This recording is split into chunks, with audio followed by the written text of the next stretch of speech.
Привіт! Частим коментарем до мого відео про Харків, поміж іншим, були запитання щодо мого байку.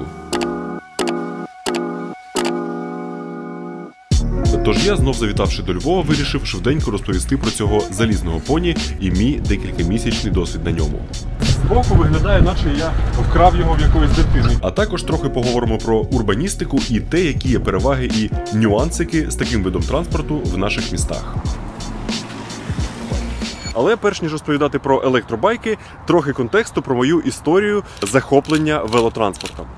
Отже, я, як і багато хто, починав з 26-дюймових МТБ, їздив з друзями на річку, потім перейшов на більш універсальний гібрид 28 колесами, а потім дійшов до шосейників. Спочатку алюмінієвих, потім до карбонового, на якому я тренувався разом із триатлоністами. Потім в мене стало на одну кермотрималку менше, і моє захоплення велотранспортом як спортивним снарядом зійшло на нівець. Але я все ще вважав це одним з найкращих засобів пересування містом. І взимку, ще до вторгнення, вирішив, що цього літа я візьму собі щось для особистого пересування. І мені пощастило знайти у продажі майже новий Super 73 ZG.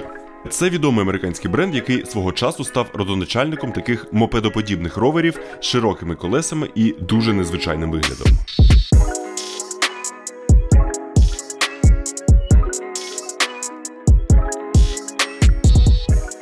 Це базова модель для європейського ринку, в якій, на відміну від американця, прибрали ручку газу. В Європі, в багатьох країнах заборонено їздити по велодоріжках, якщо у вас є педаль газу. Тому вони їздять на електромоторах лише з педал-асістом. Тобто ви крутите педалі і мотор допомагає вам рухатись з певною швидкістю.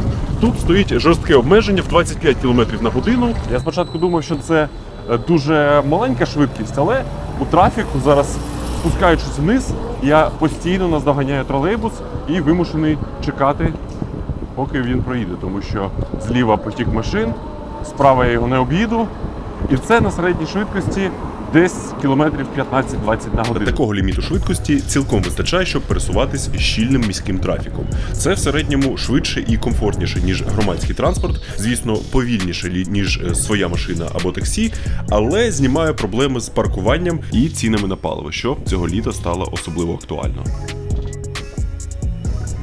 В комплекті, звісно, всі стандартні велосипедні моментики, такі як їзда по запаркованих велодоріжках і люди, що не сприймають майже 100-кілограмового райдера в якості небезпеки. А також всі переваги, такі як можливість об'їхати трафік по тротуару або подихати свіжим повітрям і проїхатись зеленими парками.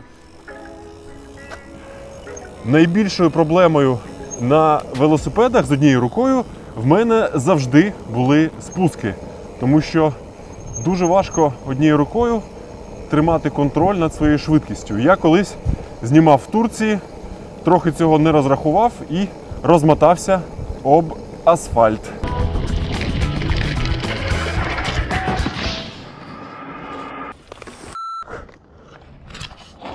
Це було дуже і дуже неприємно. Зараз я таких помилок не припущу. Але, вочевидь, зі спусками впорається і звичайний ровер. Електричку зазвичай беруть, щоб допомогти собі при підйомах. І у випадку конкретно цього байку його базової потужності і не дуже зручної для педалювання геометрії іноді не вистачає для відвертих крутяків. Але на помірні схили, такі як, наприклад, Журавлівський узвіз у Харкові, на який на звичайному байку виходить доволі спітнілий підйом, він залітає дуже бадьоро. Жодних проблем з підйомами в мене також не було у Львові. От, наприклад, вулиця Коперніка.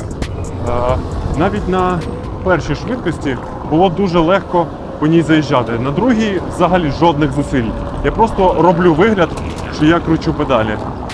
Невеличке вточнення. Коли я кажу про швидкості, я маю на увазі не традиційні велосипедні зірочки, а рівень того самого електричного педал-асісту, який допомагає крутити педалі. Це регулюється з пульта, що знаходиться на кермі, і передає інформацію на 250-ваттний двигун, що знаходиться у задньому колесі. 250 Вт – це, до речі, рівень потужності, після якого в Європі починаються якісь інші регуляції для цього виду транспорту. Всі спеки цього байку я виведу кудись от сюди. Я знаю, що його вистачає десь на 20-30 км на другій чи третій швидкості з моєю вагою, з рюкзаком, з технікою. А якщо ви трохи легше, то я думаю, десь 30-ку, а то й більше він вивезе. Для Харкова мені такого запасу ходу було все ж таки замало, тому що відстані в місті доволі суттєві, а от в більш компактному Львові в самий раз. Попри те, що для педалювання він не найзручніший, їздити на такій формі байку дуже комфортно за рахунок вертикальної посадки, м'якого диваноподібного крісла і знову ж таки широких колес, хоч і з невеличким 20-дюймовим діаметром. Велика перевага таких широких коліс в тому, що ти і по бруківці наче можеш їхати, і трамвайних колій взагалі не помічаєш, на відміну від вузьких коліс. Зевс. Нащо ти мені псуєш запис? Ох і Зевс. Єдине, що робить цього малюка не дуже комфортним саме для мене, це те, що його рама все ж таки розрахована на людей з меншим зростом. Я на ньому збоку виглядаю, наче я вкрав його в якоїсь дитини. І шолом, типу, як підтвердження, що це саме мій транспорт.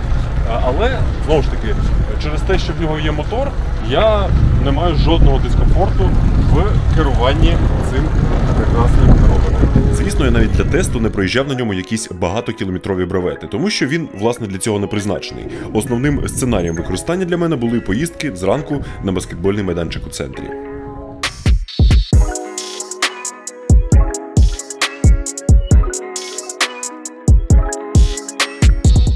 А потім заминки з затягуванням цієї 25-кілограмової туші до себе на поверх. З карбоновим шосером все ж таки трохи було легше. Саме в цій моделі байка незйомна батарея, яка знаходиться під сидінням. І мені це особливих незручностей не доставляє, тому що я зберігаю його в тамбурі біля дверей і заряджаю, пропустивши кабель під дверима, прокинувши його до розетки. Але якщо ви їздите на ньому, наприклад, у офіс і хочете залишати байк на парковці, піднімати батарею з собою і заряджати там, то це може бути проблемою. Найбільш радикальним і урбаністичним рішенням питання зберігання і зарядки байків є, звісно, міський електробайкшерінг. В нас, на жаль, такого ще немає, але нещодавно на пару тижнів виїжджав до Європи, зокрема в норвезьке місто Берген, і там затестував електробайки, які Bolt здає в оренду разом із своїми скутерами. Власне, розблокував тільки що цей електробайк за допомогою додатку і буду платити 25 євроцентів просто за те, що я почав подорож, і по 30 євроцентів за кожну хвилину. Тобто зараз, поки я це розповідаю, з мене знімається грошенятка. Він важкий, тобто я думаю, він десь за 30-ку важить, причому так сильно за 30-ку, але при цьому в нього дуже зручна геометрія. Тут діє лише Pedal Assist, тобто теж, як на моєму байку, немає газу, і він адаптивний. Тобто, чим потужніше я кручу педалі, тим більше енергії він застосовує. Але, бляха, як же тут дощить, йо-майо.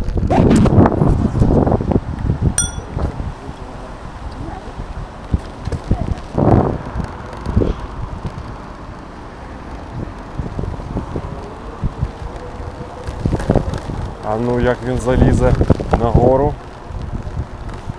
Лізе? Неприємний підйом. Ось у нас попереду взагалі такий крутяк. Що він мені скаже?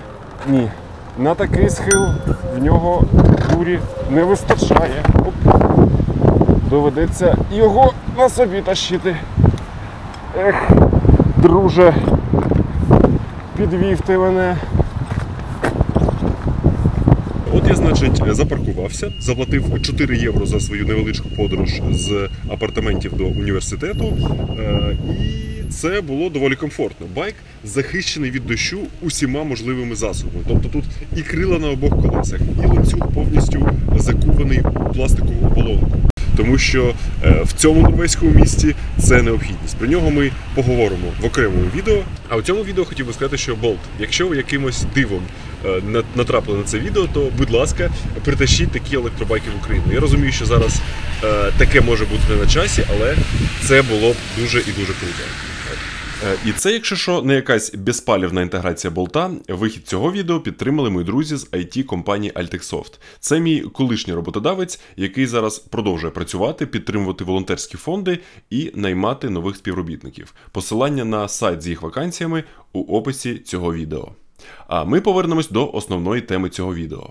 Отже, для того, щоб ефективніше переселити людей з машин на велосипеди, недостатньо просто завести електробайки в оренду. Треба також розвинути відповідну інфраструктуру. Ось це зліва від мене місцева велодоріжка. Вона завширшки як тротуар і лише трохи вужча, ніж повноцінна дорога для автомобілів.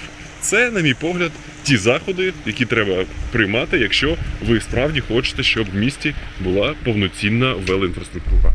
Звісно, не всюди потрібні і не всюди можливі ось такі широчезні веломагістралі.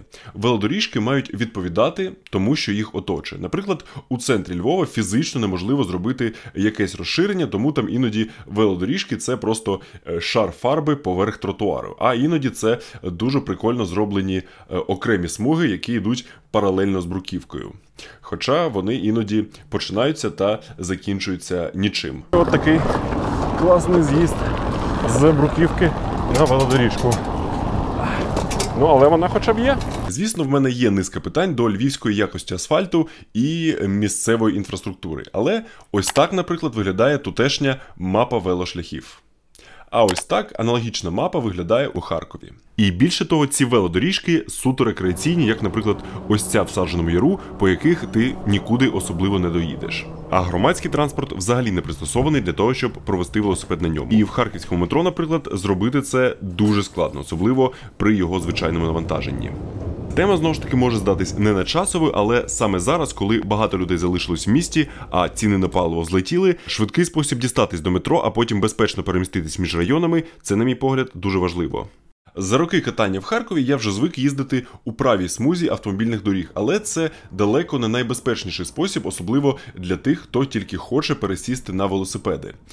І наші міста, на жаль, здебільшого спроєктовані для автомобільного транспорту. І поки в Європі докладають усіх зусиль, щоб пересадити людей, знову ж таки, з машин на комбінацію з трамваїв та велосипедів, в нас під час війни прибирають трамвайні колії. Так, я це все ще про вулицю Весняна, про яку я розповідав у своєму відео про Харків. Після нього, до речі, мене законтачила невеличка волонтерська організація, що вже зараз займається плануванням післявоєнного відновлення Харкова.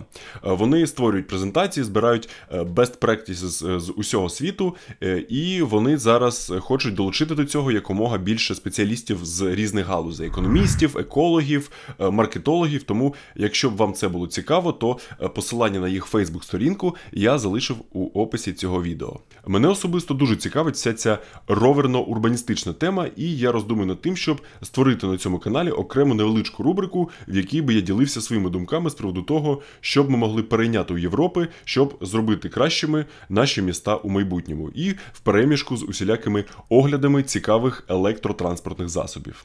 Якщо б вам теж було таке цікаве, то, будь ласка, напишіть в коментарі, щоб я розумів, чи це взагалі має сенс.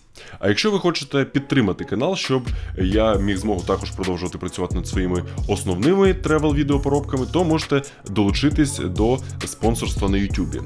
Там поруч із кнопкою, щоб підписатись, є відповідна кнопка. Для спонсорів я іноді пишу пости з інсайтами зі світу свого контент-робства, з анонсами майбутніх відео, і іноді викладаю контент, що не входить до основних відео на каналі. Знову ж таки, дякую вам за те, що продовжуєте дивитись. Сподіваюся, що ви всі в безпеці і, як завжди, побачимось у наступних відео. В одному з яких я планую розповісти про те, як у нас в Україні створюють електробайки, які котуються не тільки звичайними споживачами у містах, а і Збройними силами України у гарячих точках. Тому, знову ж таки, підписуйтесь, щоб не пропустити, і побачимось.